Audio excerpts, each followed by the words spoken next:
നല്ല പുളിയുള്ള 2 മാങ്ങ ഇതുപോലെ തൊലി ചെത്തി ചെറിയ കഷ്ണങ്ങളായി അരിഞ്ഞെടുക്കാം. ഇനി ഇതുപോലെ ഒരു മൺചട്ടി വെച്ച് ചട്ടി ചൂടാകുമ്പം അതിലേക്ക് നല്ലെണ്ണ ഒഴിച്ചു കൊടുക്കാം.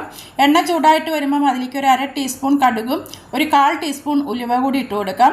ഇനി അതിലേക്ക് ആ കടുകെല്ലാം പൊട്ടിക്കഴിയുമ്പം ഒരു 2 പച്ചമുളക് വട്ടത്തിൽ അരിഞ്ഞതും ഒരു 3-4 വെളുത്തുള്ളിയും ഒരു കഷ്ണം ഇഞ്ചിയും ചെറുതായിട്ട് അരിഞ്ഞത് ഒന്ന് മൂപ്പിച്ചെടുക്കാം. ആവശ്യത്തിന് കറിവേപ്പില കൂടി ഇട്ട് കൊടുക്കാം. ഇനി അതിലേക്ക് അരിഞ്ഞു വെച്ചിരിക്കുന്ന മാങ്ങ ഇട്ട് ഒന്ന് വഴറ്റിയെടുക്കാം. ഇനി ആ മാങ്ങയിലേക്ക് 1 ടീസ്പൂൺ എരിവുള്ള മുളക് പൊടിയും 1 ടീസ്പൂൺ കാശ്മീരി മുളക് പൊടിയും 1/4 ടീസ്പൂൺ മഞ്ഞൾപ്പൊടിയും കൂടി ചേർത്ത് ആവശ്യത്തിന് ഉപ്പും കൂടി ചേർത്ത് നല്ലതുപോലെ ഈ എണ്ണയിലൊന്ന് വഴറ്റിയെടുക്കാം. ഇത് എണ്ണയിലൊന്ന് നന്നായിട്ട് വഴന്ന് കഴിയുമ്പം അതിലേക്ക് മാങ്ങ വേവുന്നതിന് ആവശ്യമായ വെള്ളം ഒഴിച്ച് കൊടുത്തിട്ട് ഫ്ലെയിം ഒന്ന് കൂട്ടി വെച്ച് മാങ്ങ മൂടി വെച്ച് നല്ലതുപോലെ ഒന്ന് വേവിച്ചെടുക്കാം.